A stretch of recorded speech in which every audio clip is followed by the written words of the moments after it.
Hello guys, welcome back to my channel JS Explain. I'm so glad you are here. আজকে আমি সদ্য release হওয়া Mufasa the Lion King মুভিটি explain করতে যাচ্ছি।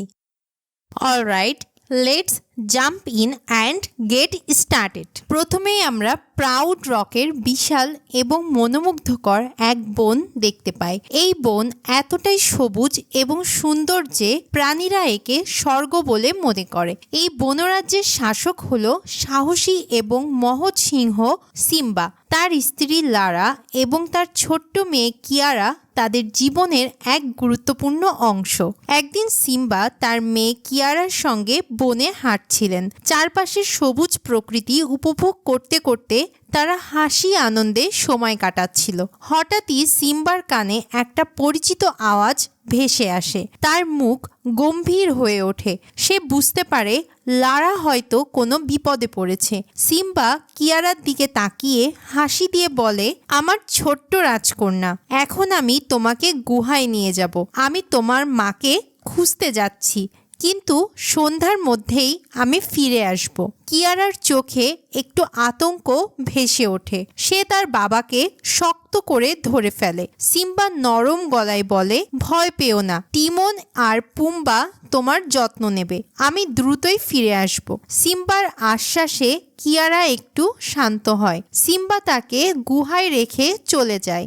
এরপর আকাশ কালো হতে শুরু করে এবং হালকা বৃষ্টি নামে। কিয়ারার জন্য এটি প্রথমবারের মতো বৃষ্টি দেখা। সিংহদের মতো কিয়ারাও পানিকে ভয় পায়। সে গুহার ভেতর আরো গুটিয়ে বসে। ঠিক তখনই গুহায় প্রবেশ করে রাফিকি, সেই জ্ঞানী এবং রহস্যময় বানর। রাফিকিকে দেখে কিয়ারার মুখ উজ্জ্বল হয়ে ওঠে। সে দৌড়ে গিয়ে রাফিকিকে জড়িয়ে ধরে। কিয়ারা রাফিকিকে বলে, রাফিকি, আমি জলকে খুবই ভয় পাই। রাফিকি তখন হেসে বলে, ওহ ছোট্ট রাজকন্যা, এমন কোনো সিংহই নেই যে কখনো জলকে ভয় পায়নি। তোমার দাদু মুফাসা, এমনকি তোমার বাবাও একসময় জলকে ভয় পেত, কিন্তু তারা তাদের ভয়কে জয় করেছিল, আর সেই কারণেই তারা এত বড় শাসক হয়েছে। রাফিকির কথা শুনে কিয়ারার মন শান্ত হয়। সে বৃষ্টি দেখার সাহস করে এবং ধীরে ধীরে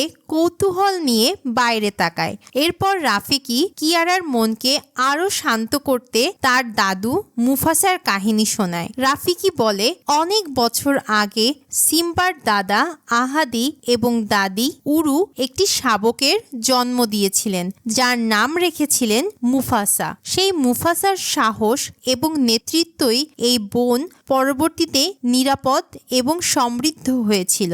গুহার বাইরে বৃষ্টি পড়তে থাকে আর ভেতরে কিয়ারার রাফিকির গল্প শুনতে থাকে। তার মনে ভয় কমতে থাকে আর সে অনুভব করে একদিন সেও হবে এই বনরাজ্যের গর্বিত রানী। একসময় একটি অনুর্বর এবং শুষ্ক বনে বাস করতেন মুফাসার বাবা মা। যদিও বনটি ছিল শুষ্ক, তবুও তারা সবসময় মুফাসাকে একটি সুন্দর বনের গল্প বলতেন।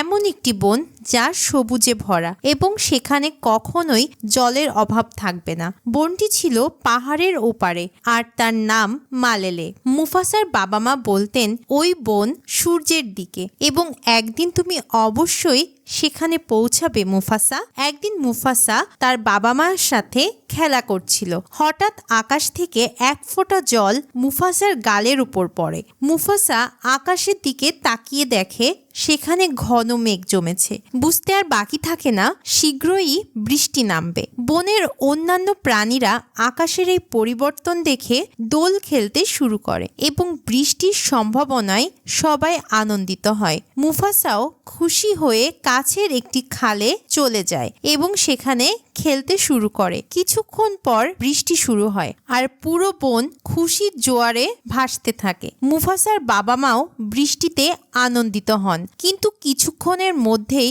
বৃষ্টি প্রচণ্ড আকার ধারণ করে। খালে পানি বেড়ে বন্যা শুরু হয়ে যায়। পানির প্রবাহ এতটাই তীব্র ছিল যে মুফাসা যেখানে খেলছিল সেই খালটি প্লাবিত হয়ে যায়। মুফাসার বাবা আহাদি মুফাসাকে উদ্ধার করতে ছুটে চলে যায়, কিন্তু পানির স্রোত এতটাই শক্তিশালী ছিল যে আহাদি মুফাসাকে বাঁচাতে পারে না। মুফাসা পানির স্রোতে ভেসে যায়। মুফাসা তার রাজ্য থেকে দূরে একটি অন্য সিংহের রাজ্যে পৌঁছে যায়, এমন একটি বন যেখানে আরেকটি সিংহ রাজত্ব করে। কিছুক্ষণ পর মুফাসার জ্ঞান ফিরে আসে। সে জ্ঞান ফিরলে দেখতে পায় সে একটি গাছের গুড়ির সাথে ভাসছে। মুফাসা মাটিতে আরেকটি সিংহ শাবককে দেখতে পায়। শাবকটির বয়সও মুফাসার সমান। মুফাসা তার দিকে তাকায় আর দুজনের মধ্যে কথা হয়। শাবকটি বলে, আমার নাম টাকা। এভাবেই মুফাসা তার নতুন বন্ধুর সঙ্গে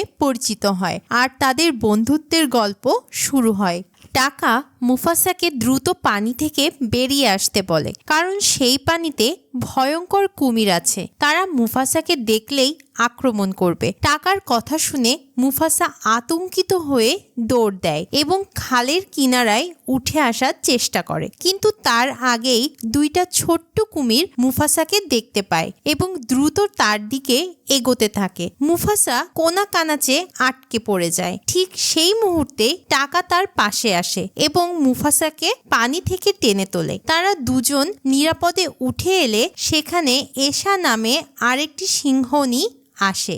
এশা মুফাসার দুর্দশার কথা জানতে পেরে তার জন্য দুঃখ প্রকাশ করে এবং তাকে তাদের রাজ্যের রাজা উবাসির কাছে নিয়ে যায়। উবাসি যখন মুফাসাকে দেখে তখন সে এশাকে বলে, তুমি কেন এক অচেনা সিংহ শাবককে এখানে নিয়ে এসেছো? এশা জবাব দেয়, মুফাসা তার পরিবার থেকে বিচ্ছিন্ন হয়ে গিয়েছে, তাই আমি চাই যে আমরা ওকে কিছুদিন আমাদের সাথেই রাখি। উবাসি একটু ভেবে বলে, ঠিক আছে, তবে মুফাসা যদি আমাদের সিংহ শাবক টাকার সঙ্গে দৌড়ে জিততে পারে তাহলে সে এখানে থাকতে পারবে। পরের দিন টাকা ও মুফাসা দৌড় প্রতিযোগিতায় অংশ নেয়, কিন্তু টাকা ইচ্ছা করে মুফাসাকে জিতিয়ে দেয়, কারণ সে মুফাসাকে ইতোমধ্যেই বন্ধু হিসাবে মেনে নিয়েছে। সে চায় মুফাসা তার পরিবারের সাথেই থাকুক। মুফাসার বিজয় দেখে উবাসি খানিকটা বিষণ্ণ হয়। তার ছেলে টাকা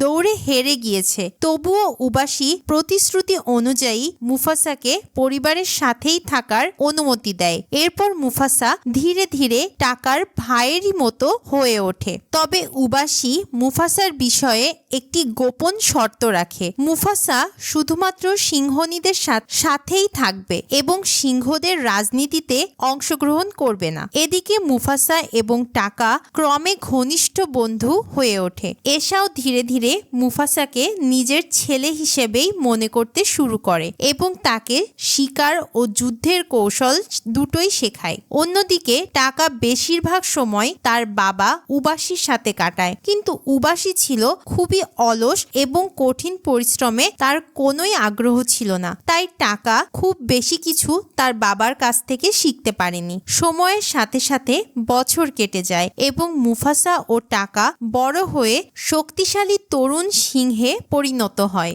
মুফাসা ধীরে ধীরে প্রমাণ করে যে সে অন্যান্য সিংহদের চেয়ে আলাদা এবং বিশেষ বৈশিষ্ট্য সম্পন্ন। তার ঘ্রাণ শক্তি ও ইন্দ্রিয় অন্য যে কোনো সিংহের চেয়ে তীক্ষ্ণ ছিল।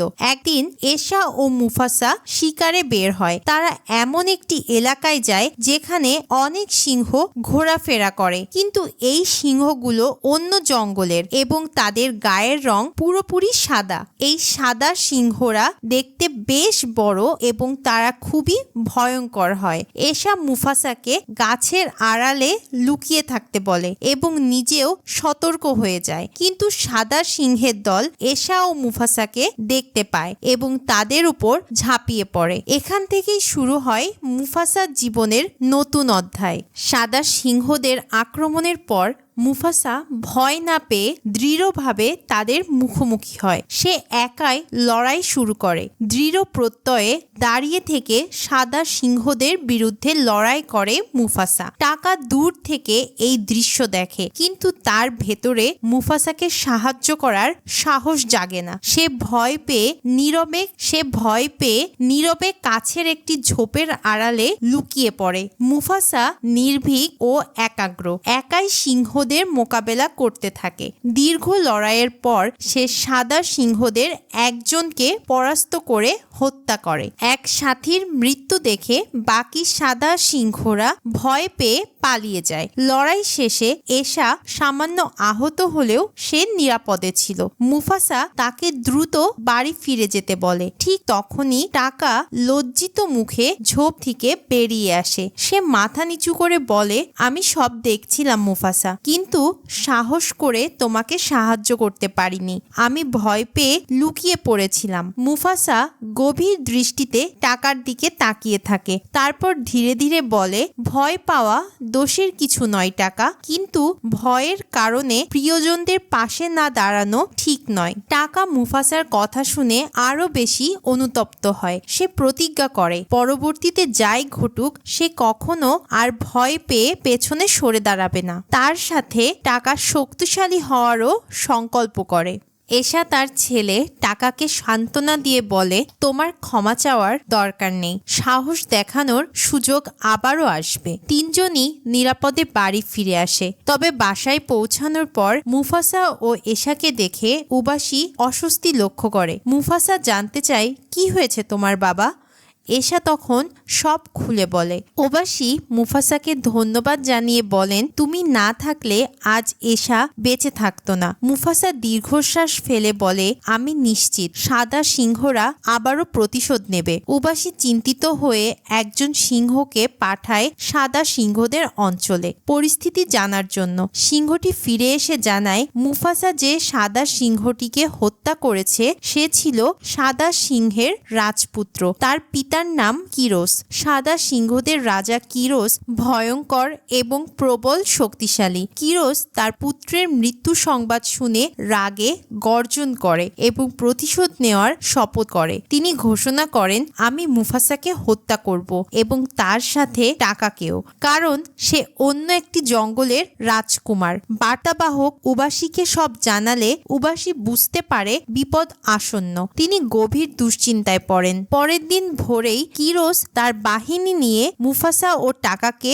হত্যা করতে আসে। এটা শুনে সবাই আতঙ্কিত হয়ে পড়ে। উবাসী মুফাসা ও টাকাকে ডেকে বলে, তোমাদের দুজনকেই পালিয়ে যেতে হবে। পাহাড়ের ওপারে একটি জঙ্গল আছে যাকে প্রাণীদের স্বর্গ বলা হয়। কিরোসের বাহিনী সেখানে পৌঁছাতে পারবে না। প্রথমে মুফাসা ও টাকা যেতে অস্বীকার করে, কিন্তু তাদের মা বাবার জেদের কারণে তারা দুইজনই নতুন আশ্রয়ের উদ্দেশ্যে রওনা হয়। কিরোস পরের দিন সকালে তার বাহিনী নিয়ে হাজির হয়। উবাসী ও এশা তাদের সামনে এসে দাঁড়ায়। কিরোস গর্জন করে বলে, আমার সামনে মুফাসা ও টাকাকে উপস্থিত করো। উবাসী শান্ত গলায় উত্তর দেয়, আমরা কোনো লড়াই চাই না। সিংহদের নিয়ম অনুযায়ী কোনো সিংহ অন্য সিংহের রাজ্যে অনুমতি ছাড়া প্রবেশ করতে পারে না। কিরোস, তুমি নিয়ম ভঙ্গ করেছ। কিরোস রাগান্বিত হয়ে বলে, আমি এখানে শুধু মুফাসা ও টাকাকে হত্যা করতে এসেছি।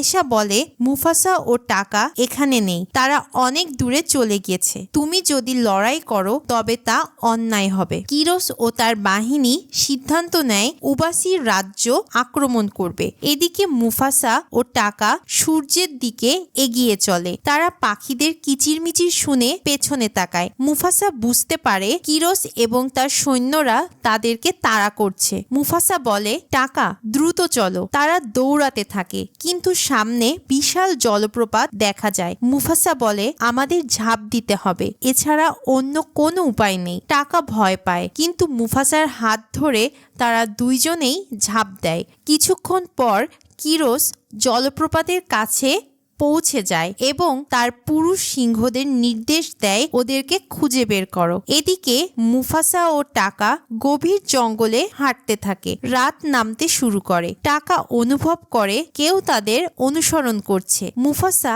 পেছনে তাকিয়ে দেখে একটি সিংহী তাদের অনুসরণ করছে। মুফাসা বলে, তুমি কে? সিংহী উত্তর দেয়, আমি রাজার কন্যা। আমি বনে হারিয়ে গিয়েছিলাম। তার সাথে একটা পাখিও ছিল। পাখিটি বলে, আমি জাজু, আমি তার দেহরক্ষী। মুফাসা, টাকা, সেই সিংহী এবং জাজু একসঙ্গে দল গঠন করে পথ চলতে থাকে। এরপর তারা বিশাল এক গাছের নিচে আশ্রয় নেয়। গাছটি ছিল বহু পুরনো, শাখাগুলো বিশাল আকারের, কিন্তু গাছটিতে অনেক বানর ছিল যারা সবসময় কোলাহল করত। হঠাৎ তারা লক্ষ্য করলো একটি বানরকে অন্য বানররা আক্রমণ করছে। বানরটি বাকিদের থেকে আলাদা এবং সে কথা বলতে পারে না। তার নাম রাফিকি। মুফাসা এগিয়ে এসে বানরদের থামিয়ে দিল। মুফাসা বলল, তোমরা কেন ওকে আক্রমণ করছো? একটি বানর তখন বলল, রাফিকি আমাদের দল থেকে আলাদা, সে আমাদের মতো নয়। মুফাসা বলল, এমনটি করা উচিত নয়, সবাইকে একসঙ্গে থাকতে হবে। বানররা থেমে গেল আর রাফিকি মুফাসার প্রতি কৃতজ্ঞতা প্রকাশ করলো। এরপর রাফিকি মুফাসার দলে যোগ দেয় এবং তাদেরকে পথ দেখিয়ে দিতে শুরু করে। এই ঘটনায় সারাবি অর্থাৎ সেই রাজকুমারী অনেক ইতস্তত বোধ করে, কারণ সিংহদের পথ দেখিয়ে দিচ্ছে একটা বানর। এটা সে কোনোভাবেই মেনে নিতে পারে না, কিন্তু কি করা, এখন তো তাদেরকে পথ দেখে চলতেই হবে। তাই সে বানরকেই অনুসরণ করতে থাকলো। সকাল হলে টাকা মুফাসার কাছে এসে বলে, আমি সারাবির প্রেমে পড়েছি। তুমি কি কোনো উপায় জানো যাতে আমি তাকে আমার ভালোবাসার কথা জানাতে পারি? মুফাসা হেসে বলল, সারাবি ফুলের গন্ধ পছন্দ করে। তুমি তার কাছে গিয়ে বলো তোমার গায়ে ফুলের ঘ্রাণ পাচ্ছি। টাকা সরাসরি সারাবির কাছে গিয়ে এটাই বলল। সারাবি খুশি হয়ে হেসে ফেলে আর টাকার প্রতি তার ভালোবাসা প্রকাশ করে। কিছুক্ষণ পরে হঠাৎ তারা দেখতে পারে কিরোস এবং তার বিশাল বাহিনী তাদের ঘিরে ফেলেছে। মুফাসা বুঝতে পারে যে এবার আর পালানোর কোনোই উপায় নেই। রাফিকি বলে, আমাদের দ্রুত কিছু করতে হবে। যদি আমরা হাতিদের দলকে বিভ্রান্ত করতে পারি তাহলে হয়তো কিরোসের বাহিনী পিছিয়ে যাবে। রাফিকি কাছেই একটা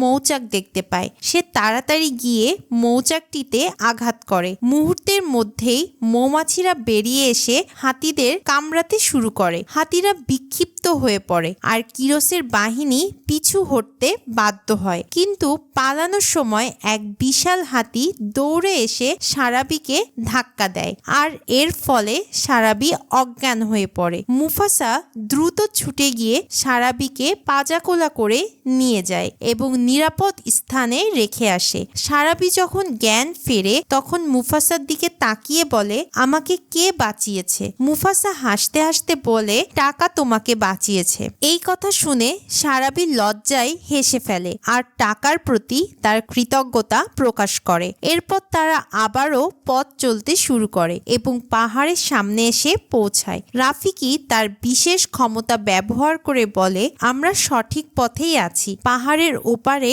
পশুদের স্বর্গ। তারা পাহাড় বেয়ে উঠতে শুরু করে, কিন্তু পেছনে তারা দেখতে পায় কিরোস এবং তার বাহিনী আবারও তাদের অনুসরণ করছে। মুফাসা তাড়াতাড়ি জাজুকে বলে, উড়ে গিয়ে তুষারপাত করাও যাতে কিরোসের বাহিনী পিছলে যায়। মুফাসার নির্দেশ মতো জাজু উপরে গিয়ে তুষারপাত ঘটায় যাতে তাদের পায়ের ছাপ ঢেকে যায় এবং কিরোস তাদের খুঁজে না পায়। মুফাসার পরিকল্পনা সফল হলো। টাকা ও মুফাসার পায়ের ছাপ হারিয়ে ফেলে কিরোস এবং তার দল পথ হারায়। এদিকে মুফাসা ও সারাবি একা ছিল। সারাবি মুফাসাকে বলল, আমি যখন অজ্ঞান হয়ে পড়েছিলাম তখন বুঝতে পেরেছিলাম কেউ আমাকে রক্ষা করেছে। আমি জানি সেটা তুমি, টাকা নয়। মুফাসা হাসলো এবং কোনো উত্তর দিল না। সারাবি ও মুফাসার মধ্যে ভালোবাসা আরো গভীর হলো। দূর থেকে টাকা সবকিছু দেখছিল। সে বুঝতে পারলো সারাবি ও মুফাসার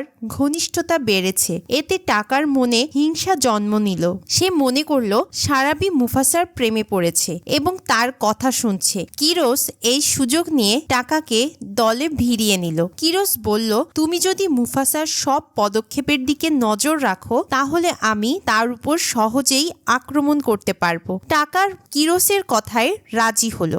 একদিন সকালে টাকা আর মুফাসা কথা বলছিল। মুফাসা জিজ্ঞাসা করলো, তুমি সারা রাত কোথায় ছিলে? টাকা বলল, আমি শিকারে গিয়েছিলাম কিন্তু কিছুই পাইনি। এরপর তারা মালেলে বনের পথে রওনা দিল। কয়েকদিন পর সবাই মালেলেতে পৌঁছালো। প্রাণীরা আনন্দে মেতে উঠল, কারণ মালেলে বন তাদের জন্য স্বর্গের মতো ছিল। তবে আনন্দ বেশিক্ষণ স্থায়ী হলো না। প্রাণীরা মুফাসাকে সতর্ক করলো, মুফাসা, কিরোস তোমাকে অনুসরণ করছে। তুমি যদি এখানেই থাকো তাহলে সে তোমাকে আক্রমণ করবে। ঠিক সেই সময়ে কিরোস হাজির হলো। মুফাসা হতবাক হয়ে গেল। মুফাসা কিরোসকে জিজ্ঞাসা করলো, তুমি এখানে কিভাবে এলে? কিরোস হেসে বলল, টাকা আমাকে সাহায্য করেছে, তার কারণেই আমি এখানে আসতে পেরেছি। মুফাসা বিশ্বাস করলো না, কিন্তু কিরোস তখনই মুফাসাকে আক্রমণ করলো। উভয়ের মধ্যে তীব্র লড়াই শুরু হলো। লড়াই চলাকালীন তিনজন, কিরোস, মুফাসা ও টাকা, গিরিখাতে পড়ে গেল। কিরোস মুফাসার উপর আক্রমণ চালিয়ে গেল। সে ছিল বড় ও শক্তিশালী। টাকা দূর থেকে সব দেখছিল, কিন্তু তার মা এশার কথা তার মনে পড়ল। তার মা তাকে বলেছিল, সাহসিকতা দেখানোর সুযোগ পেলে তা হাতছাড়া করা উচিত নয়। টাকা সিদ্ধান্ত নিল মুফাসার পাশে সে দাঁড়াবে।